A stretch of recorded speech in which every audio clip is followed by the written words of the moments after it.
All right, guys, it's time for the Next Level Guy Show, a men's interview, interest, and improvement-focused podcast featuring interviews with the greats from all industries to help you better your life. Each week, a new episode features an interview with one of the greats, covering all aspects of their story, from life hacks to tips and protocols that have allowed them to live life on the next level. We then highlight concrete action steps that you can use to improve your life. And now, your host, Ian Dawson McKay.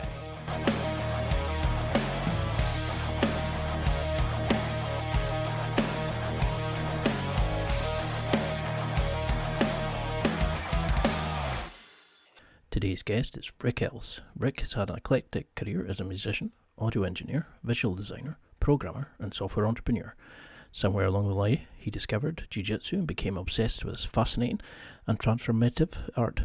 Rick would go on to earn a black belt under legendary instructor Roy Dean, and he currently runs Third Way Jiu Jitsu in Wyoming.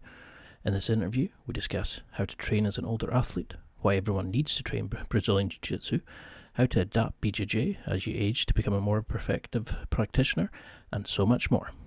Hope you enjoy this one. Now let's get to the interview. Thank you so much for coming on, Rick. I found your site a few weeks ago, and I absolutely loved your stuff. It was a breath of fresh air. It was jiu-jitsu for me, of how it should be done.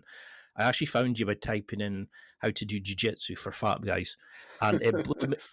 I was struggling. I couldn't do all these fancy things that everybody kept talking about. That was the staple, the headquarter positions, all these sort of things. And I thought there must be jiu-jitsu for older people, an understanding of how to teach it better. And when I found your stuff, I was blown away. Mm-hmm. But for people who maybe a bit, don't know your name, could you go into a little bit who you are, the amazing sort of tutelage you've had, and why you're going to be like a legend in the sport? Well, I appreciate it, and it's my pleasure to be here today. I discovered jiu-jitsu way too late in life. I was 42 years old, and I actually had wanted to do jiu-jitsu when I saw UFC 1, and I remember vividly seeing it and seeing Royce Gracie beat everybody, and I thought, wow, I need to learn this. But in those days, as you know, jiu-jitsu academies were few and far between.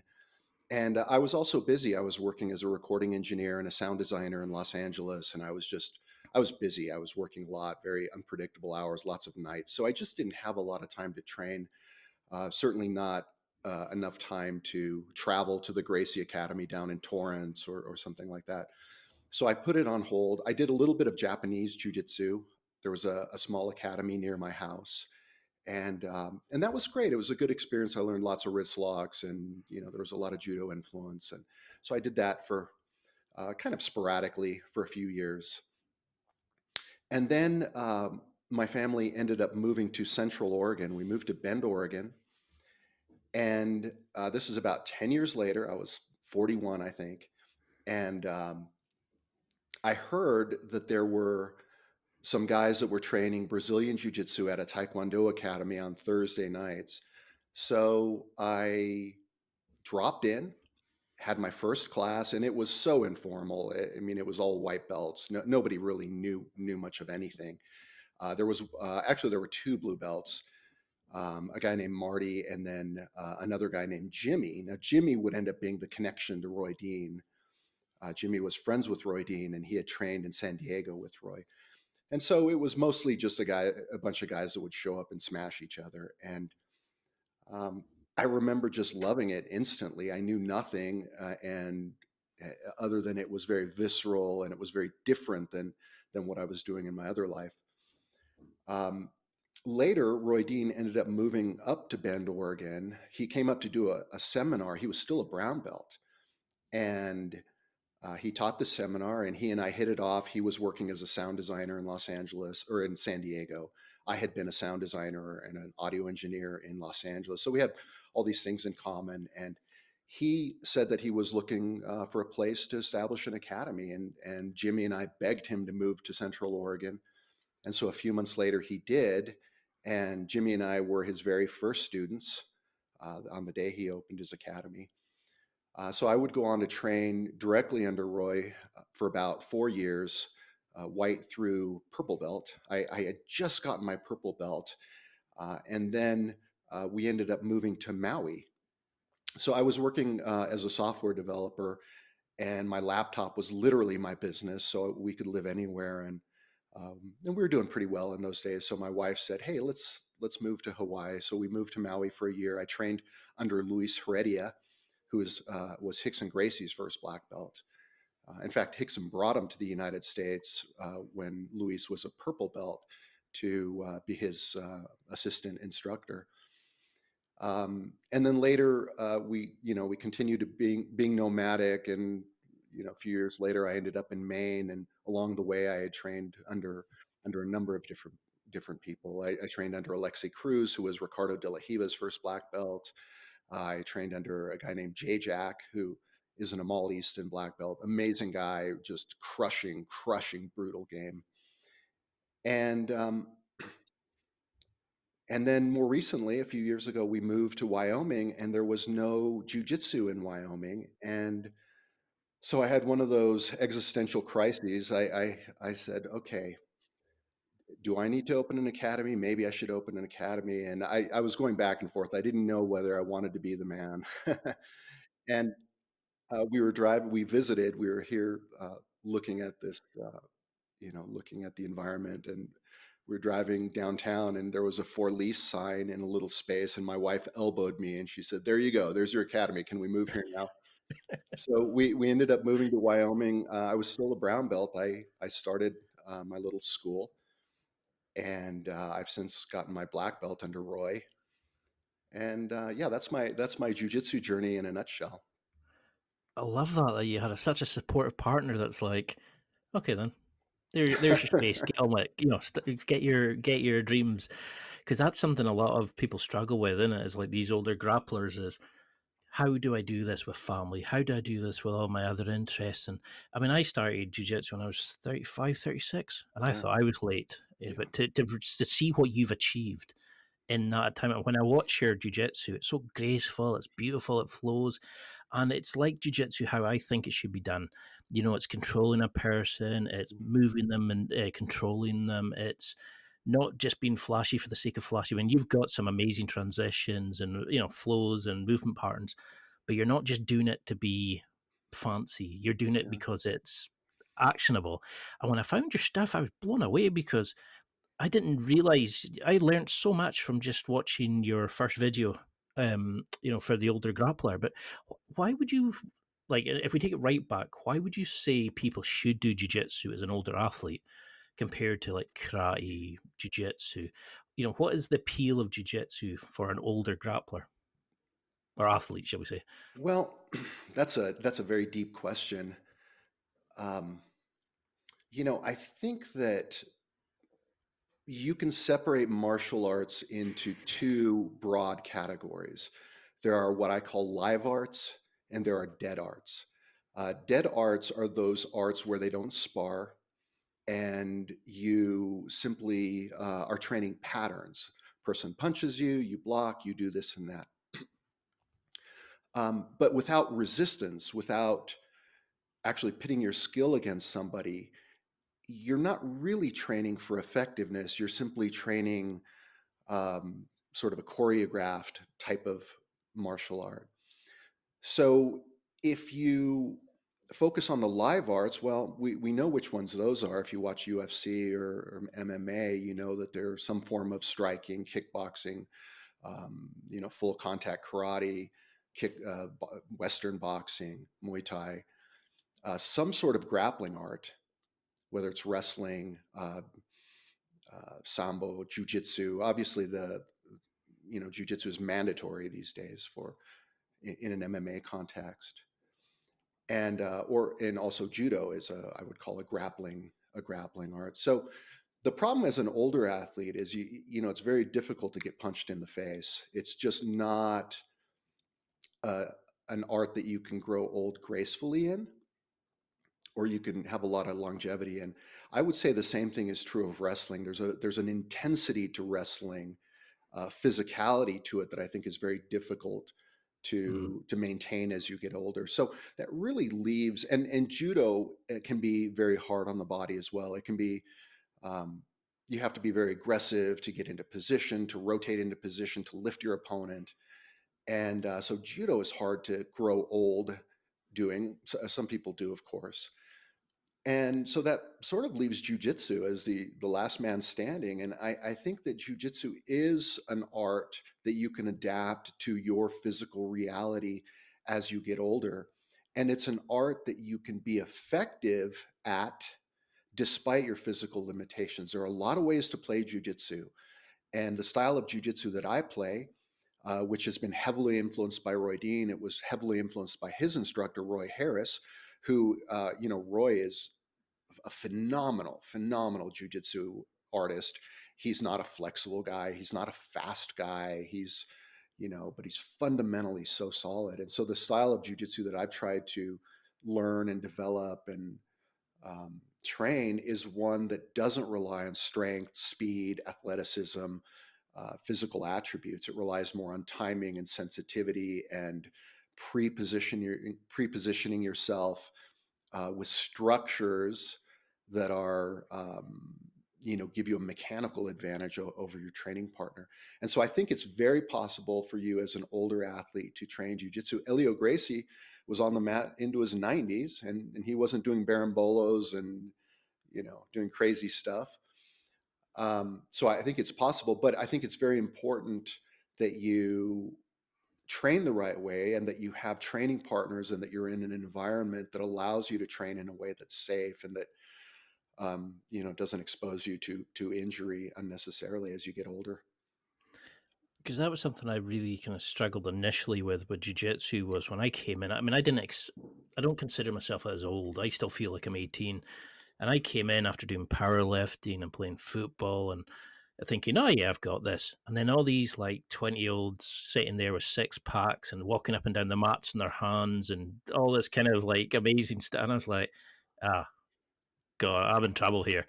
And I started following the Gracie Barra style. And I mean, there is a lot of good stuff in it. They don't do leg locks and things like that, which it's kind of difficult when you see it in a lot of competitions. But something I struggled with was this isn't my style. It seemed to be designed a lot for a younger, thinner, smaller person, the faster, mobile. And then I started going around, YouTube and looking for someone that could do it for 6 foot plus, that wasn't mobile, wasn't thing. And I started finding like Chewy, Alec Baldwin, who kind of had opened up these avenues. And that's why I really liked your stuff was you're catering to the older grappler, but as well as everybody else, you're teaching them how it can be done. But how would you start? Like, say you got a new student coming in, what would you say to them to start developing jiu-jitsu for the older athlete? How should we change, or should everybody come into jiu-jitsu with an open mind and just take it as it is? What accommodations should an older grappler do to transition better into jiu-jitsu, in your opinion?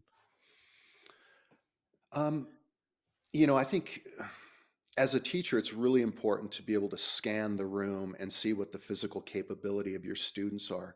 If you're in an environment where everyone is a super athlete, then you can certainly train a little different style. But in most academies where there's a mixed skill room, you have a variety of ages. People come from all walks of life. I think that as a teacher, you have to really be careful to teach the kind of stuff that can work for just about anybody. And so, what my pursuit, and it continues to be my pursuit as I get older, is how can I do as little as possible and continue to be effective? I can't match the speed and the intensity and the output of a younger athlete. So what can I do to slow them down? What can I do to position myself in ways that give me advantages? And that's been sort of the holy grail that I've been looking for. And a lot of it is just understanding how the human body works, understanding where the major points of control are, understanding how to deny your opponents the ability to move the way that they would like to move freely. And kind of lock them down. I think to be effective as you get older, you have to be able to lock people down so that you don't have to match speed for speed. And Definitely. and that's a complex thing to do because it's very dynamic. People are moving and they're moving very dynamically. How do you deny people the ability to move? And so that's what my focus is as a teacher. That's what my focus is as a student of jiu-jitsu, is how can I, take this challenge, this dynamic challenge, and slow the challenge down, um, deny the challenge from being able to execute their game plan, and being able to prevent all the things that can go wrong. We learn in jiu-jitsu there's 30 different ways to pass the guard, and there's 30 different ways to get out of side control, and I think there's a tendency for people to become technique collectors, and to a certain extent you have to, because you need solutions for the problems you face on the mat. But if you abstract all that to the more fundamental concepts that you're trying to achieve, right? Because all guard passing involves trying to get past the knee line and getting control of the hips. I mean, that's essentially the goal in guard passing. Well, maybe if we can abstract that out, we can say, okay, well, I don't need 20 guard passes. What I need to do is deny their ability to move their hips. How can I do that? And so that's sort of how I look at jiu-jitsu. It's less about imposing my athletic will against another athlete. It's more about how can I use technique and timing and elements that don't require me to be as fast or be as explosive. Because that was something I struggled with, was I was trying to sort of emulate other people, and I would just sort of collect the techniques, and I wouldn't really understand how to transition from one to the other. And then I found out about pressure passing through Stephen Keston, and I was like, oh, this is amazing. This is just designed for me. And then I started looking at other sort of things. I looked at like Rob Bernanke when he was teaching about, how the different concepts of jiu-jitsu. I found out from Kit Dale how there's only like three main components in a sweep. If you take away the post, the balance, and a leverage point to sweep them Right. from, you don't need to know every sweep. You just need to know those points. And that blew me away. But I think that's the thing, though, isn't it? Is we go in and you're only taught a scissor sweep. You're taught like Kimura. A lot of times you're not taught the chains. And I really liked your YouTube videos and art skill, where you kind of broke it down into movement pathways and why you would do the scissor sweep into the armbar, why you would do the hip bump into the Kimura. And it kind of started clicking a lot more. And I could see where I would have loved that when I was when I'm a blue belt now. And even now, I only feel now I'm starting to understand how little I truly know about jiu-jitsu. Yeah. I'm good at certain things and I'm terrible at others. But you could do a great video on efficiency, and that's something I think a lot of older grapplers have to be to avoid burning out. So how do we avoid being, fighting with strength and power and intensity, and instead be an efficient grappler, be a grappler that can lock people down, control them, and to play your own game, not just hold on like so many older grapplers seem to think they have to? Yeah. It takes a long time. Jiu-jitsu is a complicated art, and it just takes years, honestly, to have enough tools that you can operate more efficiently. So I always talk about windows of opportunity. I talk to my students about this. There are constantly windows of opportunity that are opening and they close. Window of opportunity opens, and as a white belt, you say, "Oh, look at that! The arm is out of position. Maybe I can swivel in for the arm bar," and boom, the window closed before you were able to execute. So at first, it's just having a degree of recognition that there's a pathway there.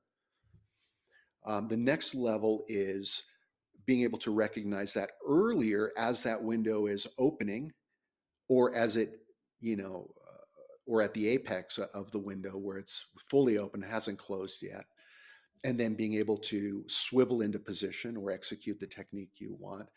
And even then, sometimes you miss it, or it closes, or your opponent is able to react.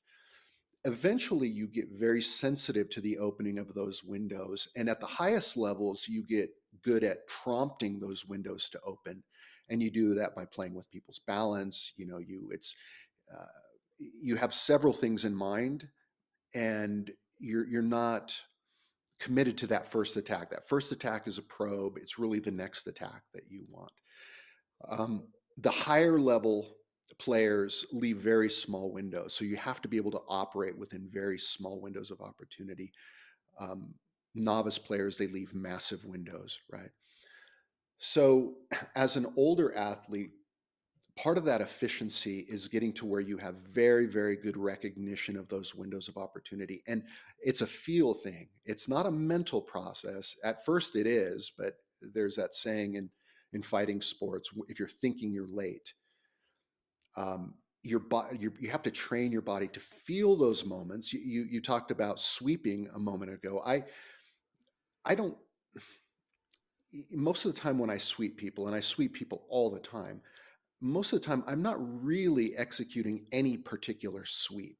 I'm just feeling that moment when their balance is a little bit compromised. Oh, I think I can just shift my hips under them and I can sweep them, right? And you talk about the post. You have to eliminate the post. So a lot of times it's just the recognition that there's a moment there, there's a window of opportunity there if I can just deny their post and if I can swivel under them or scoot under them. And so as an older athlete, you have to get to that point where you can operate on an efficient level, and that just takes a long time. Until you get to that point, you have to really suppress the ego. The biggest challenge in jiu-jitsu is always the suppression of the ego. You walk in, we're all competitive by nature. We all want to get the tap. In a lot of ways, you measure your progress in jiu-jitsu based on whether you got the tap or whether you didn't get the tap. If you're not getting the tap, you're not progressing in jiu-jitsu, right? At least that's what we tell ourselves. And so as an older athlete, you have to accept that you're not going to be as effective as you would be if you're the younger version of yourself, because you're not going to be as quick. Your timing is not going to be as, things aren't going to be happening as fast. So you have to be willing to just be less effective. I'm less effective. I'm a black belt, and yet I am less effective than I would be. I'm in my mid 50s now. I'm less effective than if I was 25. I mean, that's just the reality. And so you have to suppress the ego. You have to be okay with the fact that sometimes you don't get the tap. There are nights, even with my big, strong blue belts, it might, we're doing a 6-minute round, maybe minute 5. Finally, I've got something set up that maybe I can hit, and then the clock runs out. So sometimes there's just not time, and you have to accept that as an older athlete, you're not going to get the tap as frequently or as decisively as maybe you would if you're younger. And you just have to be okay with that. You have to also constantly monitor yourself for safety. And white belts are the most dangerous people on the mats, and a lot of it is because you don't know when you're in danger. You don't, and so over time, as you train, you get an intuitive sense for when you're in danger, and oh, my knee is a little compromised there. I need to shift a little bit. And so there's all these tools that you have to acquire in order to be able to do jiu-jitsu at an efficient level. The bad news is you just have to put in a lot of mat time to get to that point. Along the way, however, you have to keep the ego in check. You can't just, match the speed athleticism. It's okay to take a round off. On nights, I'll roll once, I'll take a round off, I'll roll again, I'll take a round off. I know my limit. It's also understanding what your recovery is as an older athlete. If at the academy where you train, they're sparring 10 rounds in a given night, and you're in your 40s, 10 rounds is a lot. You're not going to be able to. Oh, yes. You're not going to be able to recover very fast if you do a full 10 rounds that night. So maybe you do 5, and then you're fine in a couple days, and you can come back to class and you do 5 again. And so I think you just have to develop a deeper sense of your own capability and a willingness to not measure your progress in terms of getting the tap, or only measure the progress really in terms of yourself. At the end of the day, we're only in competition with ourselves. And if your training partners are progressing a little faster or than you are as an older athlete, that's fine. You just have to be okay with all of that. So how would you deal with, like, say just now, like, we're in Scotland, so we're under lockdown, so we've had no training basically since March. And I mean, I'm going back. I'm raring to go. I've watched videos and Yeah. instructionals. I'm really excited about it. But for those people who are maybe coming to jiu-jitsu and thinking, yeah, I'm going to give this a go when we're allowed to train again. How should how should a practitioner come, do you think, to remove the ego? Is it a case of just going in, being completely open, tapping early, listening to your body, and just having fun with it? Do you think, is that the best kind of approach? That kind of, I'm going in here with a growth mindset to learn, Yeah. or should an older practitioner kind of think, okay, I'm going to go 2 classes and build from there? Because I tried that, going 5 nights a week I've got a younger mate who, come, well, let's go and do a training class. Let's go and do some extra training, and it just knackered me after a week or two. Yeah. And you sort of pick up the little signs, like maybe your house gets messy, or you're really groggy when you wake up, and your body's not healing up. But what would you say is the best approach for an older athlete who's starting jiu-jitsu, or somebody who's coming back to it after lockdown, to really amplify their training? Because I was watching your demos, and your stuff is amazing, and I would love to do that sort of stuff. But how do I go from quarantine to the Rick Ellis Jiu-Jitsu? Well, every sport has a physical adaptation that cannot be achieved without doing the sport. And we see it, and you see it. You see these, very fit new, these athletes will walk in the door for their first class, and maybe they're CrossFitters or maybe they're whatever, and they're objectively very fit, and yet they all gas out. So there's a physical adaptation there. Um, and so I think it's very important as an older athlete to don't rush that physical adaptation. Come to class, take it slow, take it easy, tap early, tap often, be okay with the journey. But I think that the question is why. Each person has to answer the question of why do they do jujitsu, and I think fundamentally you need to do jujitsu because it's good for you and because it's fun, and because it's a good workout. You need to not do jujitsu because your goal is to tap everybody in the room. That's a poor goal. I think the best goal is to embrace jujitsu simply because it's a fun activity that makes you better, and to do it at a pace that your body can recover adequately.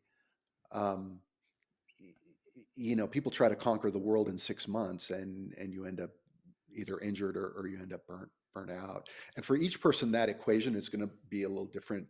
I have this, what I call of the triangle of energy. It's a little mental map that I've been working on. And so it's this triangle, and on one point you have frequency, and then you have volume, and then you have intensity. So frequency is how often you train. Volume is how much you trained in that one session, and intensity is how hard you pushed in that training session. So frequency, volume, intensity. The reality is you can only have two of those things at best. In other words, if you want to train frequently, meaning let's say 4 days a week, 5 days a week, and you want to put in a high volume of training, meaning you want to spar every round, you need to keep the intensity incredibly low. Or let's say you don't care about frequency, you're only going to train 1 day a week, so that's low frequency. Well, that means your volume can be high and your intensity can be high. Or let's say you want a lot of frequency, and you like to really hammer when you train. Well, you're going to have to keep the volume low. You're maybe only going to be able to spar 4 rounds. So it's those sorts of things that you have to think about as an older athlete, and you have to find that balance that allows sufficient recovery and that allows you to, continue to move forward. And for each person, that equation is going to be a little bit different. I love that. That's a brilliant piece of advice. It's, you have to make substitutions. You can't have it all No. compared to what you maybe did 20 years ago. But have you found particularly great methods of recovery? I would go home sometimes and I'd wake up the next day feeling like got hit by a bus, but then have still go to my full-time job. Yeah. And then, you get the text, oh, do you fancy coming to Nogi tonight? And you're like, um, but have you found things? I've tried like the foam roller, hot baths, skipping a night here and there, but I try not to if I can. But I run the podcast as well, and other people have kids, people have like other commitments. Yeah. How do we kind of, is there an effective, like, I don't want to say older person all the time, but is there something, a good method that you found for older athletes to recover easier? Is it, better food, supplements, is there any accessories that work? I used to level a lacrosse ball on the shoulder from a tight rotator cuff. Yeah. But, any tools you found that really work? All those things are good. Plenty of sleep, and good nutrition are the foundation for every athletic endeavor. Honestly, the thing that I've found that is the most critical piece of advice that I could give you is warm up slow. Right? When you're 20, you can jump into a sparring session fast and furious, 100%, and it doesn't matter.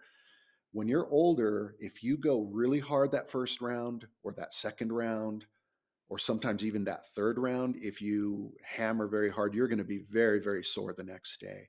You need to give your joints and your body time to warm up. And so I used to have a 1971 Chevy pickup truck that I bought. I was going to restore it, and it was all original. It was very old. It had 100 and some thousand miles, and so I always imagined myself being this old Chevy. That Chevy always started up. In the dead of winter, I could start it, but sometimes it would take a little bit to get started. And it ran really rough at first until it was warmed up. If I took it slow with that truck, by the time it was warmed up, it ran fine, even as an older vehicle. So I always imagined myself as that old truck, and I walk in and I'm looking at this room full of killers and I'm thinking, okay, no, I got to pick the easiest guy in the room. Who's the most flowy person in this room? You. Let's go. Let's flow. And you know that there are those people that you can, it's sort of like a nuclear proliferation treaty. You say, okay, let's go easy. And that lasts about 30 seconds and you're starting to scale up. And before you know it, you're trying to tear each other's heads off. So you have to be able to find those guys in the room that you can go a little slow. And that first round's a throwaway round, the second round's a throwaway round, third round's a throwaway round, and then you start implementing your game. And if there's no one in class that is that guy that you can flow with, just be passive. A lot of nights I'm looking at the room and it's all the big tough guys. I will simply be passive. My only goal will be to do very little and to try to prevent being tapped just by doing very little until I'm warmed up. And I've found that to me is the key. Roy Dean says the same thing too. He says, man, as he's gotten older, getting your body really warm is the key to not being as sore the next day. And how do you keep that sort of mental resilience? Because I watched your demos. The one from brown to black belt was phenomenal. You have such a level of heart. At the very end when you're going, is that it? And you're wanting more from it. It's such an inspirational piece, like of footage. And I obviously have links to it in the show notes. But for how do we build that level of resilience to keep going? Even if you're getting smashed, or if you're tiring, if your body's a bit, you're a bit sore that day. How do we keep that voice out our heads that says, "Nah, just take a night off," or go and jump on the couch with the missus and watch a film, or how do we keep training? How do we keep positive? How have you found to work your mental toughness? Yeah, I tend to be a little obsessive by nature, and when I get into things, I tend to get really into them. So people ask me about motivation, and I don't know that I'm the best person to answer that question because I've never struggled with motivation when I find things that I like to do. But I Do you will think say, it's finding the style that works for you? yeah, I think, it goes back to not hammering so hard every night that you're perpetually thrashed, because then it's very easy to come up with an excuse not to train. Oh, my shoulder's hurting tonight. Mhm. And then you don't train. So you have to find a pace that allows you to train at a frequency that you want, um, so that you don't have those excuses not to train. But I will say that, when you watch that demo, for example, you can't train that way all the time. That was the culmination of a 3-month training camp where I put in a very high volume of sparring. I was, running, I was doing strength and conditioning, I was doing, a lot of work so that I could give myself the best opportunity on that day to stay in it mentally and to not break mentally. But you can't train that way all the time. You have to be able to sharpen that sword periodically, and sometimes it's through competition, sometimes it's through knowing you're going to get promoted, or it's some external motivator. Um, because sometimes you have to push yourself. You have to know that you can go there mentally. You have to know that, let's say it's a self-defense situation, you've been attacked. How do you know? How do you know if you're going to break mentally or not break mentally? Well, the way you do it is that you put yourself in situations where you're forced to push through barriers. Um, but you can't train that way all the time, especially if you're older, because you're going to break down. You know, you're going to get injured. So I would say for day in and day out training, what's more important is a high frequency of training and low intensity of training. Moderate volume. As an older athlete, I preach high frequency, moderate volume, low intensity. That's how you train week in and week out.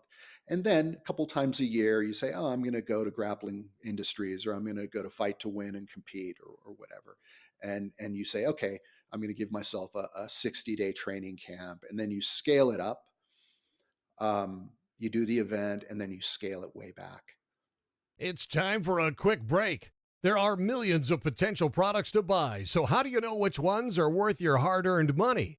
Simple. You go to nextlevelguy.com/affiliates and explore those that will transform and improve your life. You'll find deals, listener exclusives, and special offers with some great companies. Recommendations are 100% honest and only on items Ian has tried or believes in. The companies showcased will make you a better man in all areas of your life. Simply go to nextlevelguy.com/affiliates and level up. That's good because that's something I'm definitely wanting to do. I mean, I used to self-sabotage a lot. I would always kind of make excuses, or suddenly I would get an injury or whatever. And I mean, I've done 101 episodes of this podcast. I've never done something to that length of time, Mm, and I did the jiu-jitsu, and I usually give up things when they would get tough, and I ended up fighting to get my blue belt, and I was like, I'm loving this. I want to go on. yeah. But for people like me who have got that self-sabotage gene, that thing, the jealousy of the younger guys, or they struggle. Is that the best thing to do, to go and compete, do you think we need to, like, how do we fight that demons? Because I still don't truly believe I'm good enough in jiu-jitsu to deserve my blue belt at times. Mm. How do you kind of start getting that self-belief in yourself? That I've seen some people transform into like legends of guys because of the belief they have in themselves, and they seem to love jiu-jitsu, but then it becomes part of them. I haven't found that happen. I don't Yeah. know if it's, I don't know even know if you can answer that question. Is it like a personal journey? But jiu-jitsu gives you like the rites of passage that we seem to be missing in life. But how do we find that inner confidence, do you think?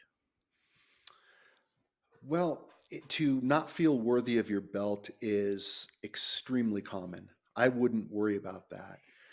Usually, what happens though is you don't feel worthy of the belt in the early stages of that belt. But over time, as you let's say you get closer to purple belt, you're going to feel very, very comfortable as a blue belt. In fact, you'll probably feel too comfortable as a blue belt. And then someone will say, okay, it's time to test for your purple belt. And then that cycle starts again. You're, oh my God, I'm not, and then, you feel like the biggest imposter on that first day when you walk in and strap on that new belt. But that's an important part of it, because if you're too comfortable in your belt, there's never that impetus to really push yourself and get to that next level. And, having to defend the new belt against the guys that were maybe they weren't coming at you as hard before. I mean, there's, having that target on your back is an important part. As far as personal confidence, you know, I mean, some people are more naturally confident than others. Absolutely. But I think some of that, there can be kind of a quiet confidence, which is that you understand where you're at, where your jujitsu level is, and you're able to assess yourself with, in a realistic way against that. There are some incredibly tough competitors out there, and it's good to compete once in a while. But if you measure yourself against whether you won on any given day, then that's just not a good measuring stick. So I think you develop confidence as you are comfortable at your belt level. And yeah, I mean, that's what really helped me, was forgetting about the other person. I mean, I initially I struggled with it, and then I started thinking, no, I do deserve this belt, and yeah, and then I started to go in, and as I started trying to incorporate moves I'd seen on YouTube, or trying different styles, and like and just having fun with it, what a yeah, difference it made. yeah, And now, I just got my tab on the blue belt, and then I ended up going out with cellulitis of the leg, and I was like devastated. And then we're now in coronavirus. yeah, But for people who are coming back after an injury, because I loved that bit in the documentary where you showed like you'd had hyperextensions, you had damaged ribs. It was like a who's who of injuries. But how did you come back from that? I mean, I love that you just seem to you go, yeah, brilliant, back on the mat. You re-broken your nose back into shape by rolling with a blue belt. I'm just like, who does this? But for people who are coming out of coronavirus, say they've been locked out for 6 months and they can't train, or people coming back from injury, how should you get over that initial fear? What should we be doing while we're recuperating to make sure we can come back and be as happy in jiu-jitsu, yeah. be as effective maybe? Well, anytime you're injured, you go through the stages of grief, and then finally you reach acceptance, and you're starting to get better. A friend of mine who's a purple belt now, he blew his knee out and needed surgery. And I remember when that happened, this a couple of years ago, he called me right after it happened, and he was down in the dumps, and he said, "I'm quitting. I'm done with jujitsu. I'm quitting." And I didn't try to talk him out of that. Because I knew he was in the early stages of grief. In fact, I did the same thing when I blew a disc out in my back. This is about 6 years ago. I had surgery. It knocked me out for about a year. I came back from that, and within 6 months, I tore my rotator cuff, and I needed surgery. And I remember calling Roy Dean, and I said, "I think I'm done, dude. I'm done. This is it." And Roy did the same thing with me. He said, "Hey, it's all good, man. You had a good run. It's all good." Because that's all you can do in that moment, Mm. is just be supportive of the person, because you know that they're in the stages of grief. And so I had my rotator cuff surgery. Recovery was very painful, but it's a funny thing, a few months go by and my shoulder's starting to feel good again, and then you start looking at YouTube videos of jujitsu, and before you know it, you start getting that itch again. So I think you just have to, well, it starts with, I think, a deep love of something. If you deeply love jujitsu, even if you get derailed, and even if in the moment you think you're done, then I think that at some point you're going to get that itch to train again.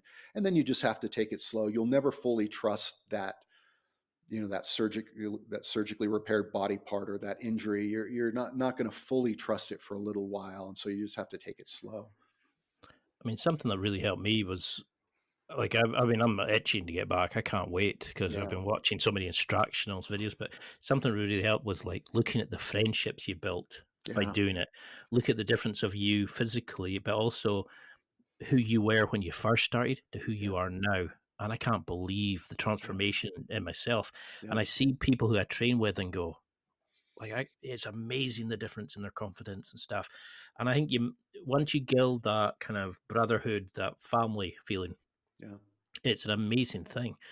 When you train with your son, you've had him involved with your demos and stuff like that. How have you found that working as like with your son? Doing jujitsu. How has it changed you as a person to have that and to share that kind of gift with him, but also to start your own school? How have you found you've developed as a person? Well, it's amazing when you have a child and they like the same things you do. So my wife jokes that, she says, "What's it like to have a mini me?" Because he's obsessive like I am. We're very, very similar, and so and really he's my best friend. I mean, we're so close. That Um, relationship does come out in your videos. You can see the love and like the strong bond between you there. yeah, and it's amazing, and he's great at jujitsu. He's about to test for his purple belt, and he's so technical, and he does things that are so amazing. And honestly, I can still tap him because I'm bigger and stronger than him. But he's an amazing jujitsu guy. Um, and so it's great to be able to share that with your family, because then you have shared interests. If you're the only person in your family that has a particular interest, then it's you going off to do that thing. My daughter trains jujitsu as well. She doesn't train quite as much. Um, but she's very good too. And so it's just to have that in the family is an amazing thing. But you talked about the friendships and the bonding that happens. So when you in any relationship, there's normally a bonding process, and normally it takes a while. But there's something about that shared struggle in jujitsu. From the minute you bump someone's fist and you spar with them that first time, you're best friends with that person because you've shared this intense experience.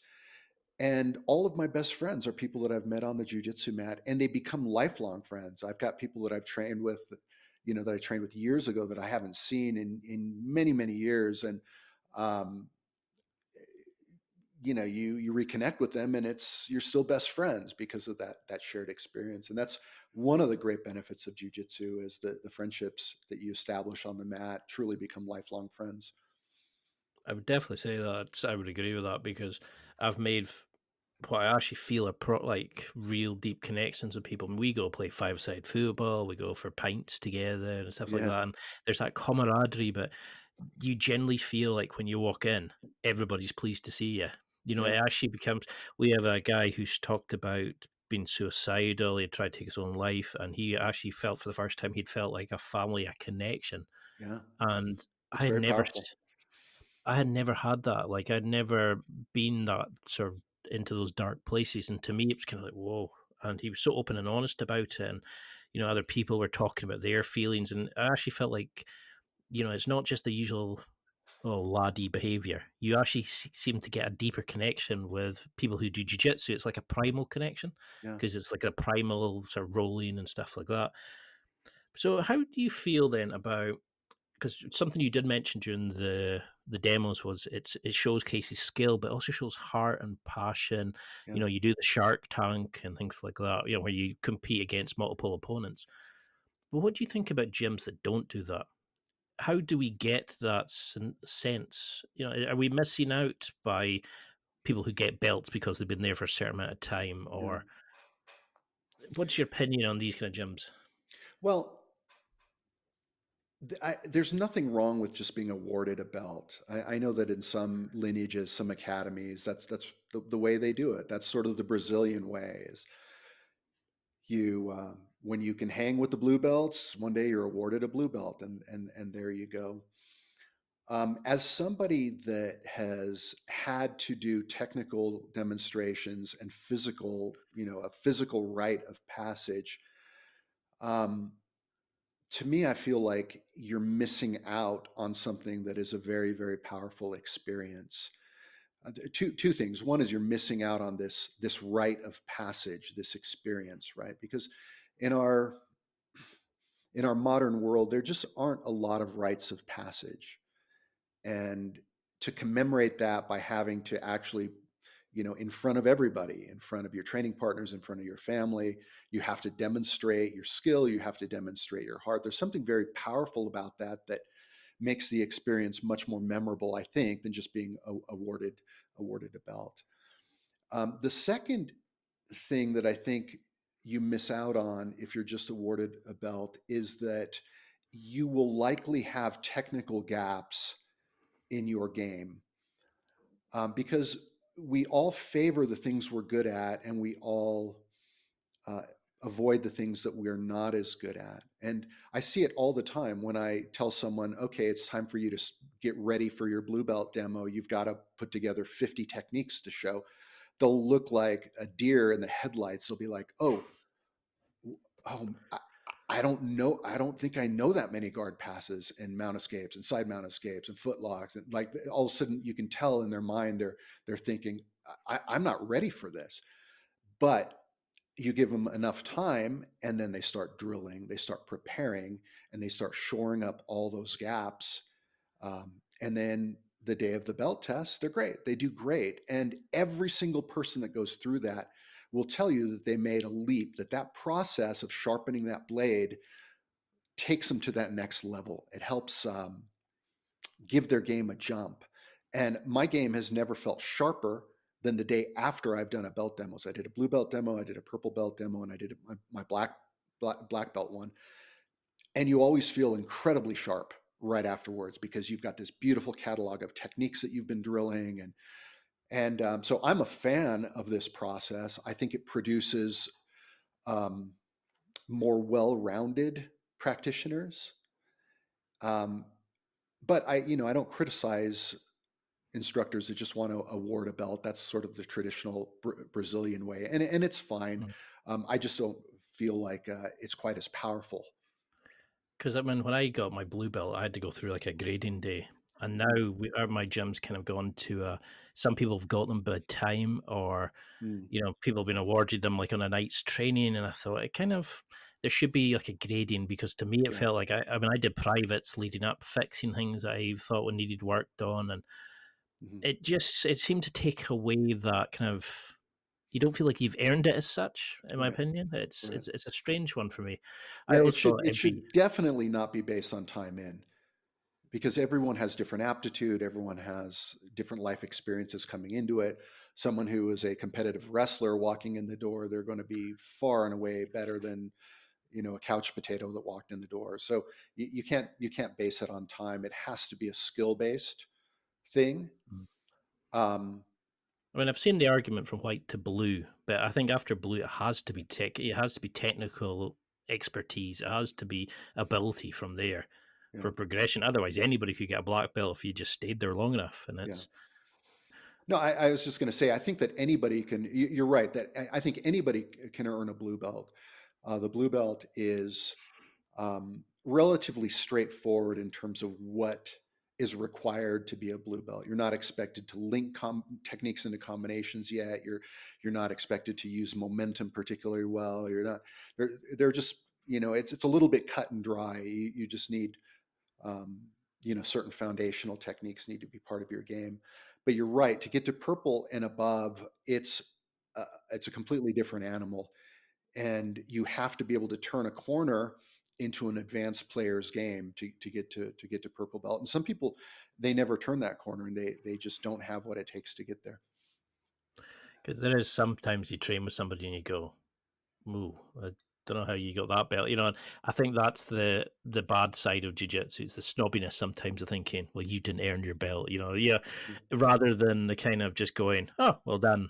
And that was something I really struggled with, was the jealousy side of it.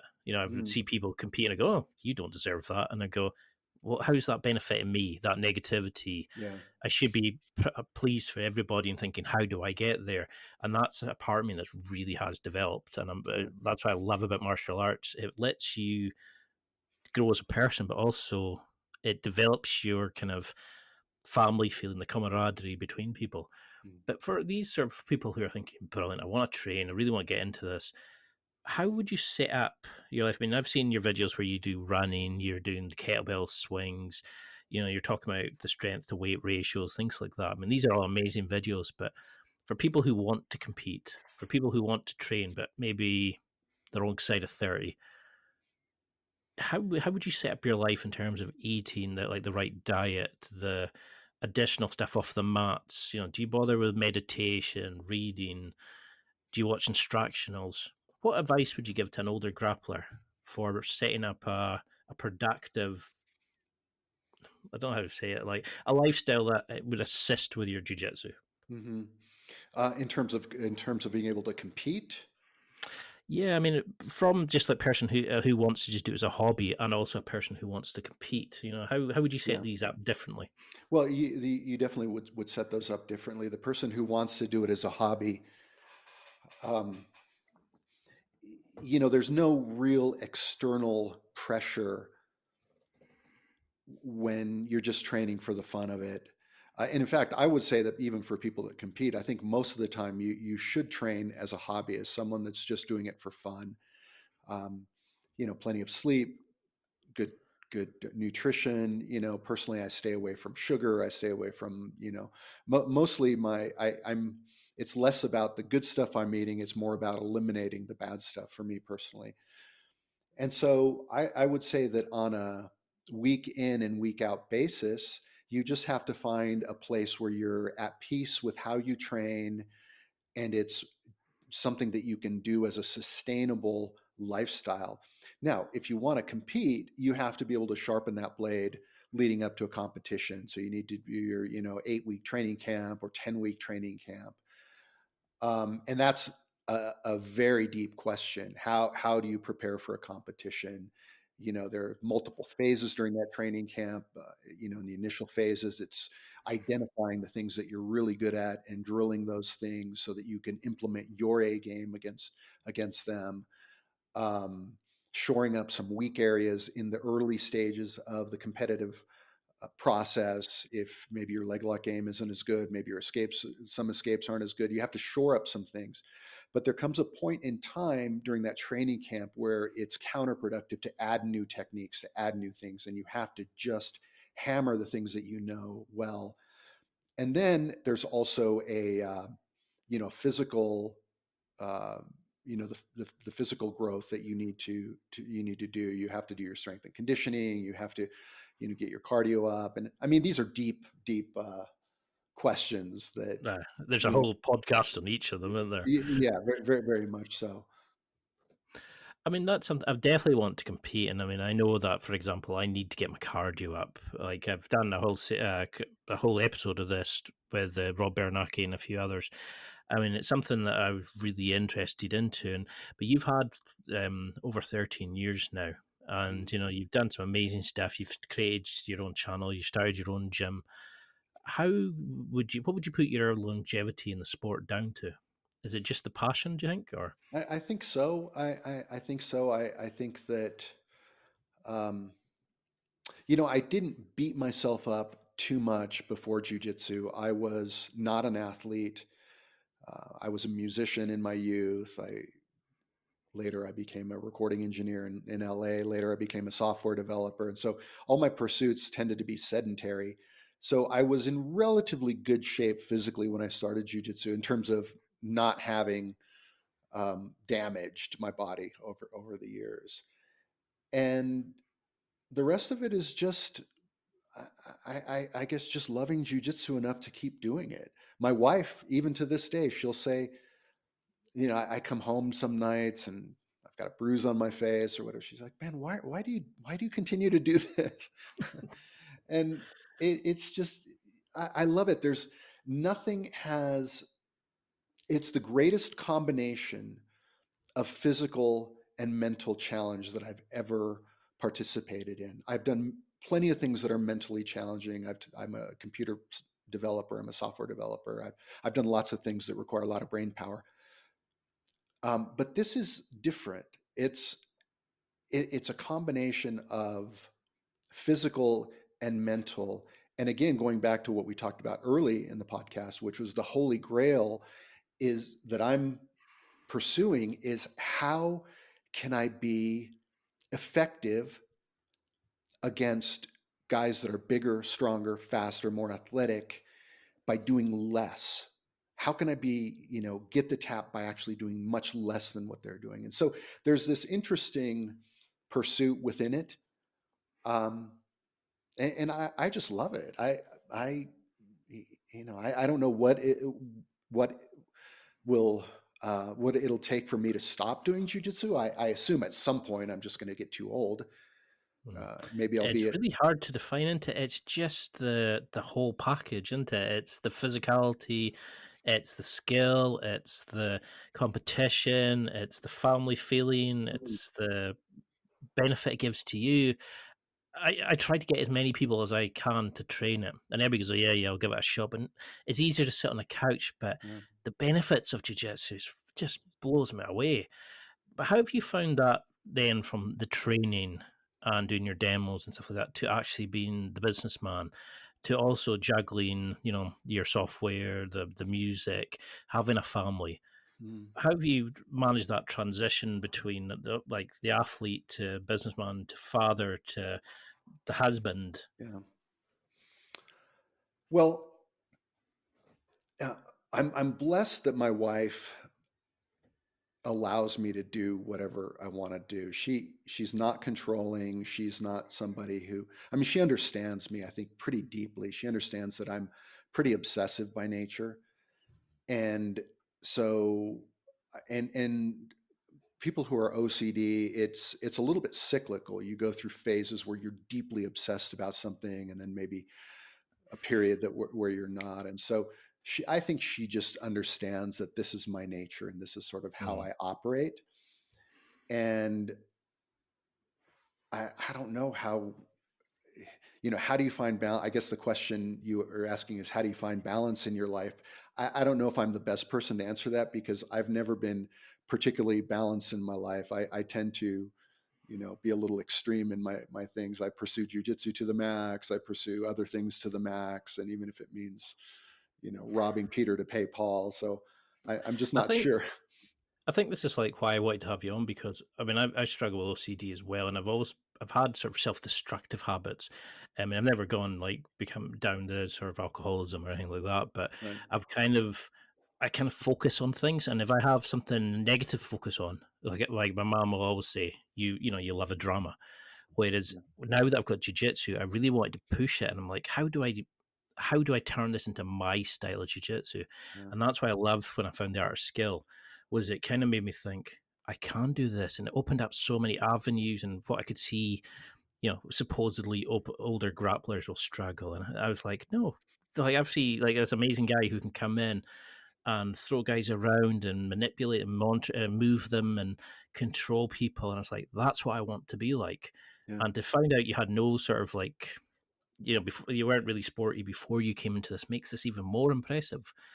But what do you want to take with art of skill? Because your videos are amazing. They're so detailed, and they're so easy to understand, and understand on a deeper level as well, and motivational for an older grappler. But what do you want to do with art skill? What was the inspiration, and how do you want to develop it and evolve it? Well,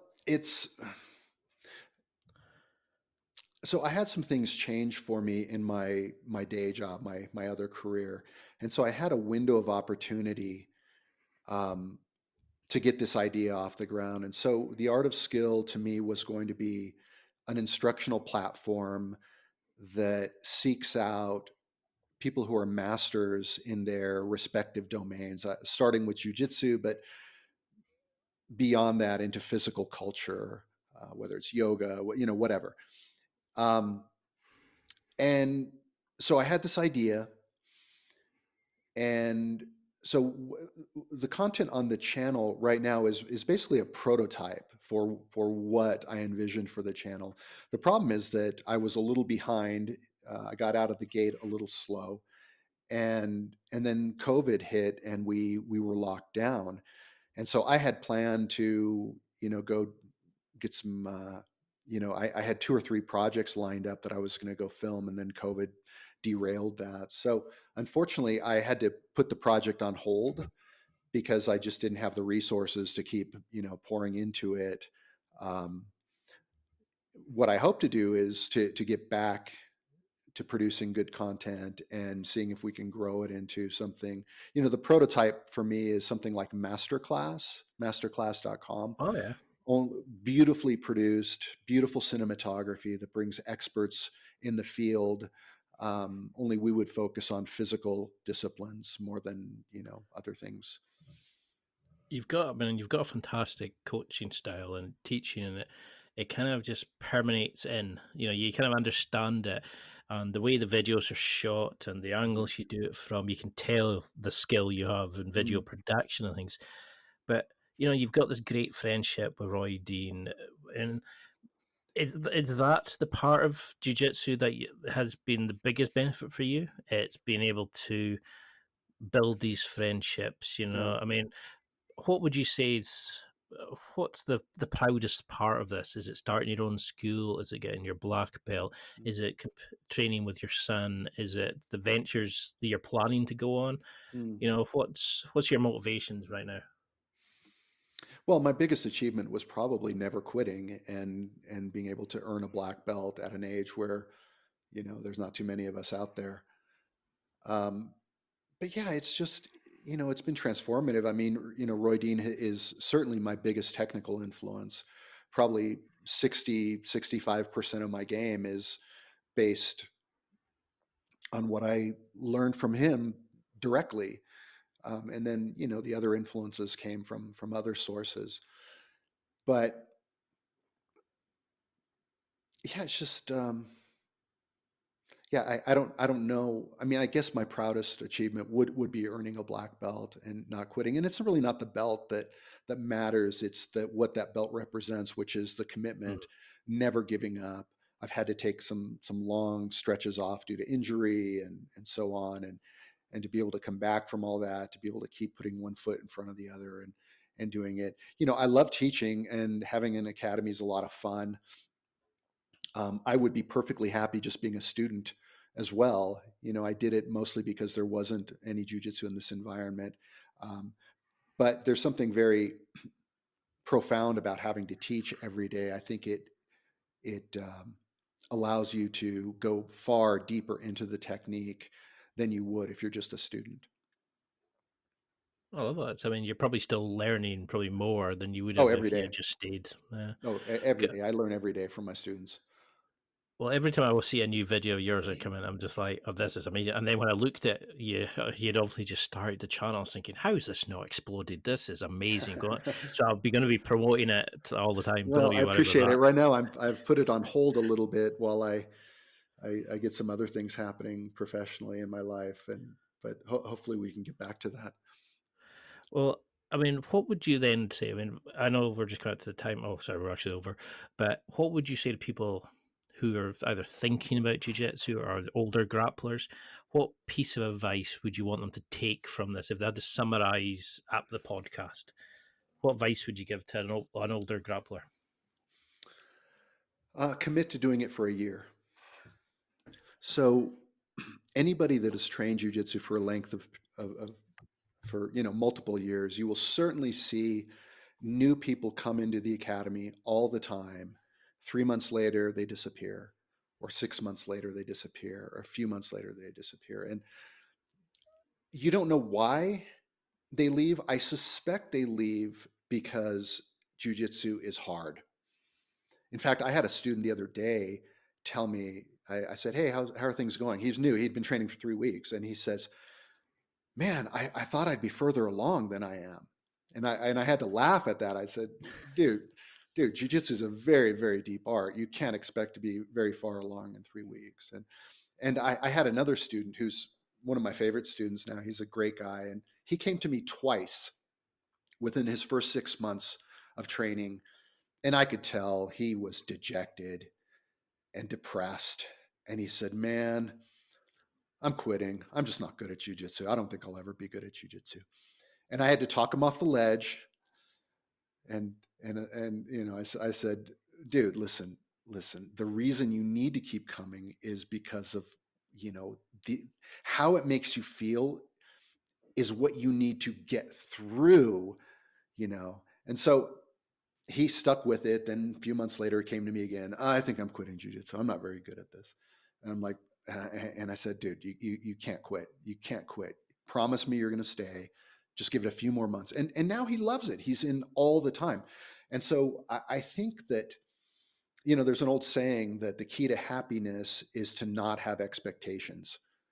If you think about, you go to a restaurant and you get bad service and you get angry at that. Well, it's because you expected good service. If you expected no service, you would have been fine. And so I think that's sort of true of jiu-jitsu. People walk in and you expect that you're going to do better. You expect that you're going to be better at it initially. You expect that you're going to be able to prevent people from tapping you out. Sometimes people that are really good athletes in other realms, it's worse for them because they walk in and they've been good at everything they've tried, and jiu-jitsu is different. And they get tapped out by someone much less physically developed than them. And then you never see them again. They leave. Their ego can't handle it. So what I would say to anybody that's starting jiu-jitsu is commit to a year. You're going to do this for 1 year. You're not going to question it. You're going to do it without judgment. You're not going to judge yourself. You're not going to do it with ego. You're simply going to show up and just do it for a year. Because the hardest part is getting through that first year. And everything changes after 6, 7, 8, 10 months, a year. Everything changes because now you have skill to draw on. It's like you walk in the door as a new white belt and the instructor hands you a toolbox and you look in the toolbox and there's nothing in there. And then eventually through training, you end up with a hammer in your toolbox and now you're smashing everything with a hammer, right? And useful as a hammer is, it's not the right tool for most things. And so it takes a while. It takes that first year to get enough tools in your toolbox. You're not a master craftsman yet. You don't have a big rolling, toolbox with hundreds of tools in it yet. But you've amassed a few. You've got a hammer and a screwdriver and some pliers, and you have enough that you can at least play the game of jiu-jitsu. And that's the toughest part for any new athlete, is getting through that first phase where you actually feel like you now have some solutions. There's 4 major positions in jiu-jitsu. You need a couple offensive and a couple defensive things from those 4 positions. So you need 8 things. Those are the first set of tools you put in your toolbox. And it takes a little while to get those things. But once you have that, then it becomes much more fun. And I will say that jiu-jitsu gets progressively more fun, commensurate with your skill. As you get more and more tools, it gets more and more fun because it becomes a game. And so what I would say to the new person walking in is just give it a fair shot. Don't quit after 3 months because you're not a world beater yet. Just give it a year. That's a fantastic answer. I know we've kind of bounced around here, and this is where I struggle when I get so in depth into your stuff that when it comes to it, and I think, oh, I've only got an hour, right, and I sort of throw stuff out, and I think we're just touching the surface.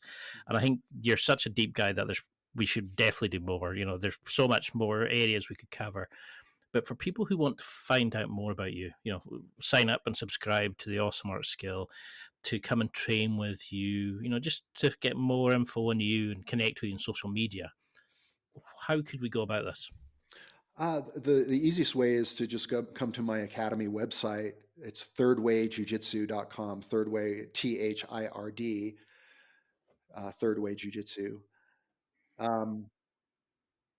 You can find me on Instagram at Third Way the Third Way Jiu Jitsu channel. The Art of Skill channel is on Instagram. On YouTube, it's YouTube. I think it's YouTube/The Art of Skill, or you can just type The Art of Skill into the search box, and you can look at some of the video that I've produced. But that's the simplest way. And I'm in Wyoming.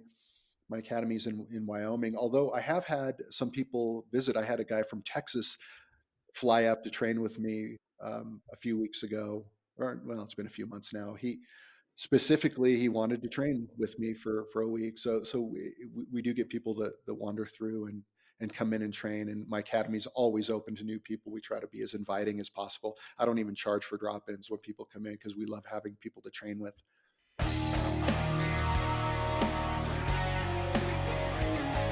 Well, that's it for another week, and thank you for listening.